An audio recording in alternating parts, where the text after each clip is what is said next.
Tere taas, rõõm teid jälle näha ja meil on jälle hea meel teile tuua üks uus auto, mida teile näidata. Ja seekord on autoks Mercedes-Benz 230.4.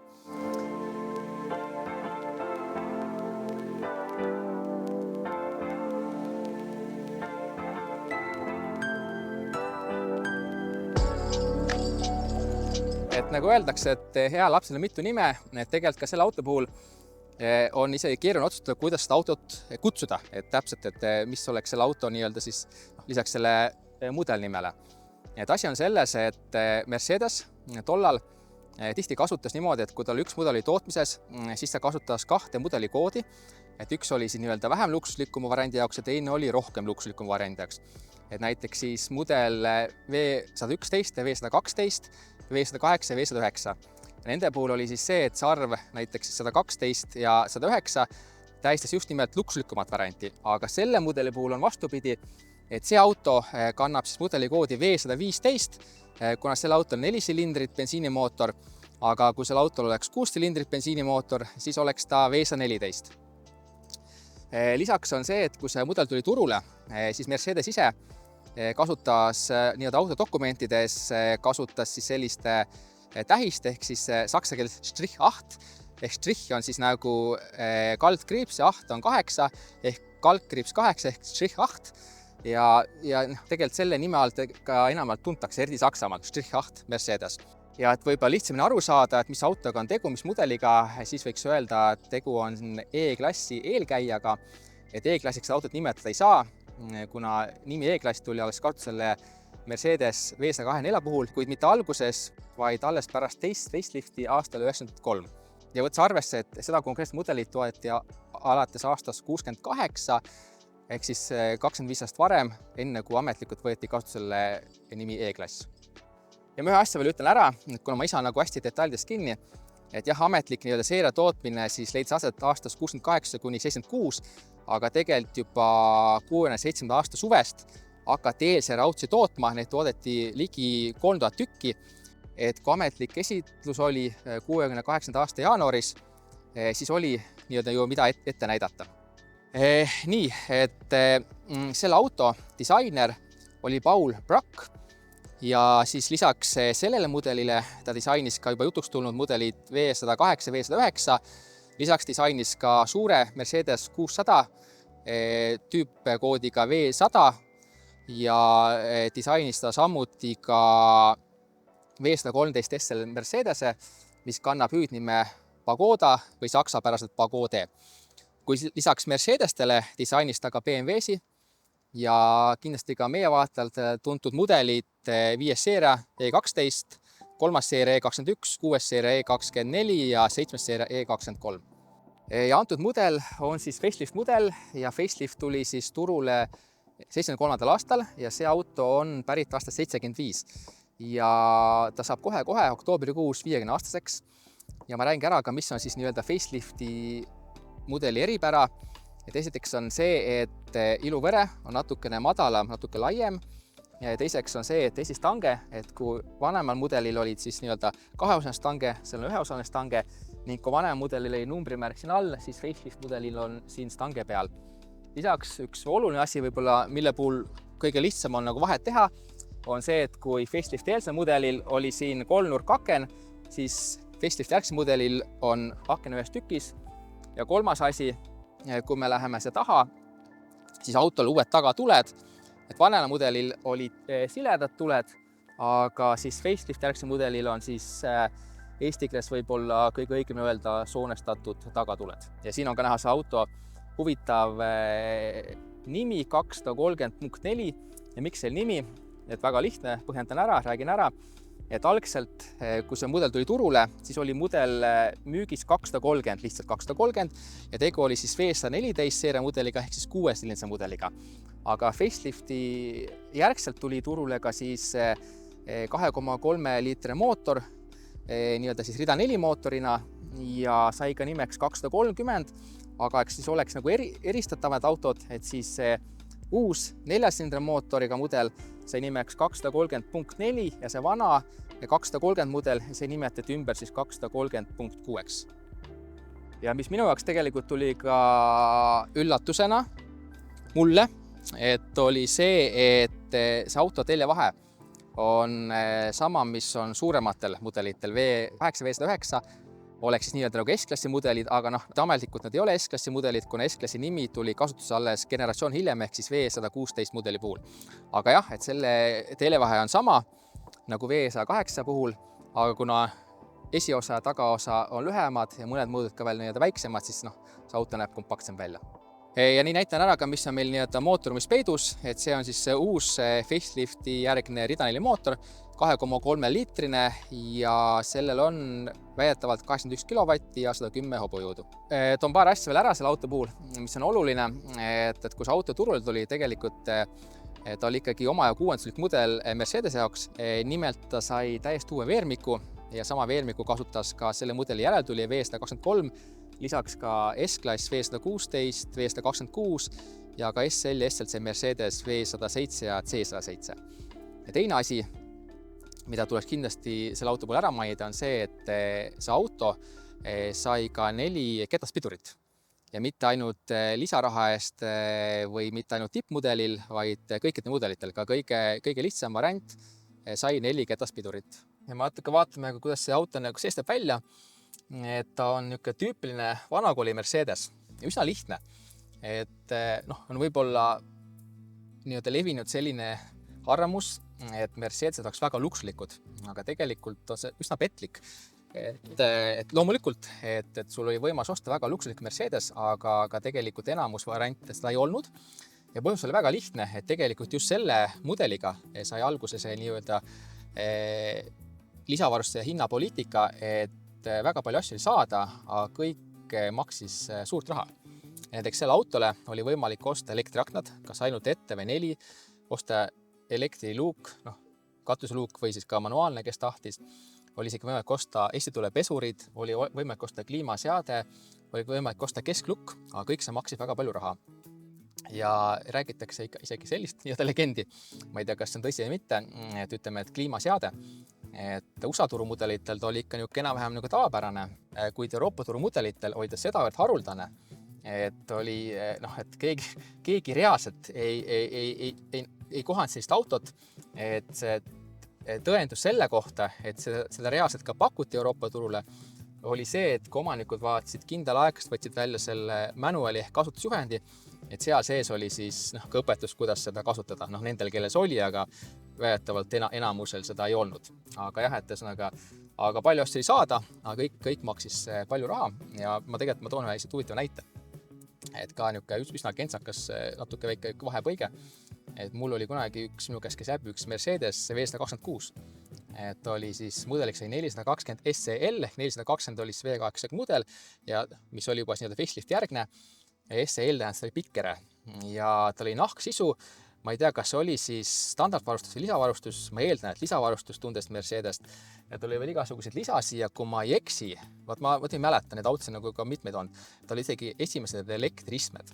Aga mis oli huvitav, oli see, et tal taga olid vändaga aknad. Ja see ma alati mõtlesin, et kui Mercedes müüb kliendile, et ta ei olnud mingisugune baasmudel, et kõigepealt oli 260 SE, eks ole, siis oli veel järgmine variant, oli 300 SE ja siis ja 420 oli ikkagi V8 mudel. Et kui Mercedes müüb kliendile sellise mudeli V8 mootoriga S-klassi, lisaks veel pika kerega, et siis võiks ju ikkagi juba sellel autol olla tagust aknad elektriga, aga ei olnud. Ning teine asi, mis mind pani mõtlema, on see, et kui esimene omanik, kes kulutas päris palju raha, et osta endale see V8 mootoriga 420 mudel, lisaks ta valis juurde veel pika kere ja igasugused muud varustust, et miks ta ei valinud taha elektriakneid. Seda enam, et mulle tundub loogiline, et kui võtta pikk kere, et siis võib-olla ikka selle eesmärgiga, et keegi taga istub. Aga jah, see on ka selline müstika. Aga ka siin on näha, et kõik on nagu väga lihtne, muidugi näidikud, kõik on ülevaatlikud. See vähene, mis meil siin on olemas, aga mingid selles mõttes nagu nii-öelda superluksust, meil ei ole meil siin elektriakneid, ei ole meil siin katuseluuki, ei ole meil siin mainitud kliimaseadega mitte midagi. Aga kõik on ülevaatlik, korralik, tegu on originaalselt säilinud autoga, et esmapilgu võiks nagu jääda mulje, et see interiör on taastatud, aga ei, see on originaalselt säilinud, nii et väga ilus. Aga jaa, isest on siin nagu mõnus istuda, ta on nagu see vana Mersu, eks ole, oma istmetega, et kõik, kes on, ütleme, et sõitnud näiteks ka V123 Mersuga, nende jaoks on see tuttav, nii et selline mõnus. Nii nagu ikka, ma alati proovin ka tahaistmele tulla ja siin on täitsa mõnus olla, et iste on mugav, et istmekalle on hea, et pearuumi on, ma ei tea, palju siin näha on, aga mul siin ikka pearuumi on omajagu, et siin võiks täitsa sõita. Ma ütlengi niimoodi, et kuigi siin ei ole ekraane ja kuigi siin ei ole istmesoojendusi ja istmejahutust ja elektriistmeid, siis tegelikult on väga hea olla, sest et ruumi on, jalaruumi on, iste on mõnus, toetab hästi, eks ole, jalad on mul siin mõnusad, pearuumi on, nii et tegelikult väga-väga mõnus auto. Need autod olid väga populaarsed ka taksodena ja ühe asja kohe mainin ära, et tegu on äärmiselt vastupidava autoga, et Mercedese muuseumis on olemas üks eksemplar, mida kunagi omas Kreeka taksojuht, et sõitis läbi sellega 4,6 miljonit kilomeetrit. Et okei, seal autol oli juba 3 mootorivahetust, aga et võttes arvesse, et 4,6 miljonit kilomeetrit on ikkagi üsna ilus läbisõit, et isegi kui me jagame ära nende mootorite peale, siis ikkagi saame matemaatilise arvutuse tulemusena teada, et ühe mootoriga sai sõidetud ikkagi üle 1 miljoni kilomeetri, mis ei ole mitte lihtsalt väga hea tulemus, vaid võttes arvesse, kui raske elu on taksodel, et siis on ikkagi erakordselt hea tulemus, nii et see on et see näitab, et see auto on ülimalt vastupidav. Ma korra mainin ka ära, et palju neid autosid kokku toodeti, et saada oli tegelikult üldse, ma enne unustasin vist teile öelda, et olid saada siis sama sedaankirjaga auto, nagu te näete. Lisaks oli saada kupeekirjaga auto ja lisaks oli ka saada tehase poolt siis pikendatud kerega, ütleks siis poollimusiin nimega siis Pullman versioon, mis võib-olla natuke välimuselt meenutab tänapäevast Mercedes Maybach just oma kerekuju poolest. Ja siis tegelikult ka Mercedes müüs neid kes tahtis osta, mõned firmad, et Mercedes tarnis neile siis vastavad põhjad ja sinna peale sai nad siis ehitada, mida nad siis tahtsid, kas siis näiteks Argentiinas ehitati sinna peale kastika variandid sellest autost või näiteks väga populaarsed olid ka mujal olid just selle pika, selle Pullman põhja peal ehitatud kiirabisõidukid. Ja kokku ehitati üldse neid autosi 1,9 miljonit natuke rohkem, milles siis rohkem kui 1,8 miljonit olid sedaanid, 67 000 ja mõni peal olid kupeed ja neid pikendatud Pullman keres ehitati 98-95 tükki. Ja siis ülejäänud need siis jäid nende keredele, mida siis Mercedes tarnis ja sinna peale ehitati siis ostja poolt soovitud variant. Ja neid kokku oli siis peaaegu 9000, millest ligikaudu pooled olid siis pika põhja peal ja ülejäänud siis lühikese põhja peal. Et nii, nüüd me asusime sõitma ja nagu ikka tagasi, et kuidas on sõita selle autoga. No ma ütleks, nagu nüüd ma jälle ennast kordan, aga väga mõnus sõita. Et tegelikult on ju niimoodi, et peaaegu iga vana autoga on tegelikult tore sõita. Et on autod, mis sõidavad võib-olla natuke raskelt, aga ka see on huvitav.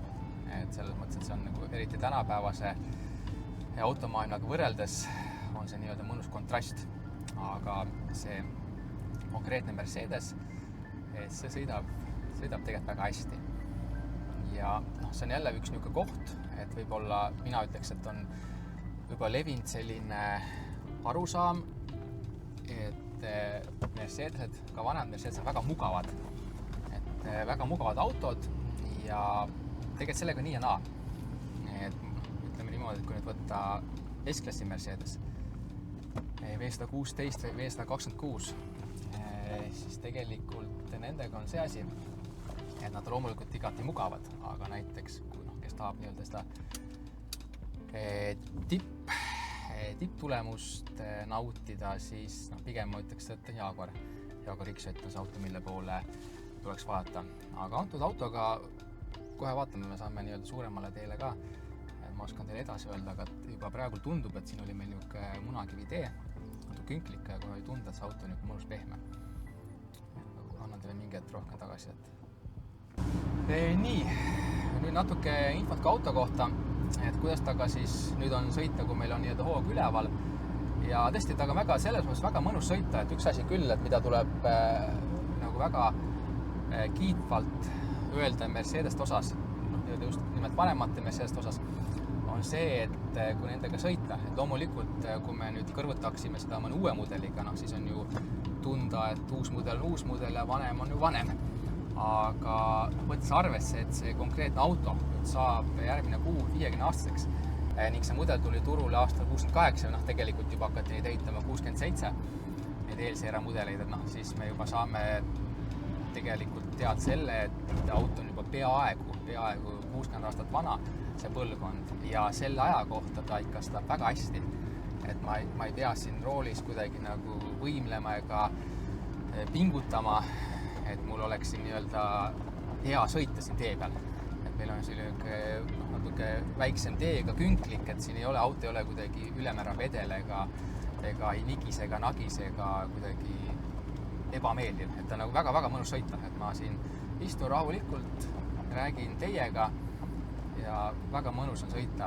Ja nagu ma enne välja tõin, et Mercedesed on nagu vedustusmugavuse poolest pigem selline, kuidas öelda, hea tase, võib-olla siis nagu igas olukorras. Et nii siis künklikul teel kui ka kiirteel, aga ütleme, et sellist nagu maksimaalset võib-olla pehmust ja summutamisvõimet need autodel ei ole. Aga see võib-olla kõlas kuidagi halvasti, aga ma üldse ei mõelda halvasti. Et sama asi on ka sellega, et kui ta nagu sõitad, mõni mõtleb, et vana Mersu, et nagu võib-olla pehme nagu voodi vanema suvilas, et nii pehme ta ei ole, aga samas ta on väga okei sõita, et siin ei ole üldse tunda, et kuidagi see tee, me oleme siin tee peal sõitnud ka teiste autodega ja nendest autodest on antud Mercedes ikka pika puuga üle. Väga mõnus vana oli Mercedes. Ja muidugi mingi sportsedaaniga ei ole loomulikult siinkohal tegu, samas ei peagi olema. Et kui kedagi huvitab, et mis võiks selle auto jõudlus olla, siis nii palju kui mina tean, ma vaatasin, et selle mudeli 230.4 kiirendus peaks olema manuaalkasti puhul 11,4 sekundit 100-ni. Aga kuna meie auto on automaatkastiga ja tollal oli nagu kombeks, et auto oli automaatkast, et siis auto oli ikka niuke sekund 2 aeglasem. Nii et eks igaüks võib siin välja arutada, mis see kiirendus võiks olla.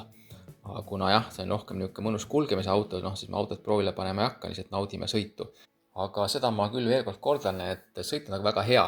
Et ma nagu üldse ei ütleski, et tegu nii vana autoga. Et kui keegi ütleb, et 50 aastat vana auto, siis ma kujutaks ette, et ikka niuke vana, see on nagu vana auto. Et natuke ebamugav sõita, kuidagi ebamäärane sõita ja ütleme, et roolis võib-olla ei tunne ennast nagu väga mõnusalt, kogu aeg peaks nagu olema valmis. Ja kogu aeg peaks nagu tegema tööd, aga selle autoga tõesti niimoodi, et sa siin oled roolis ja täitsa mõnus olla, nagu täiesti tavaline auto, et ei nõua mitte mingit erilist pingutust, isegi tegelikult liiklusvooluga saab ilusti ühes üritmis kaasa sõidetud, nii et vägagi okei auto.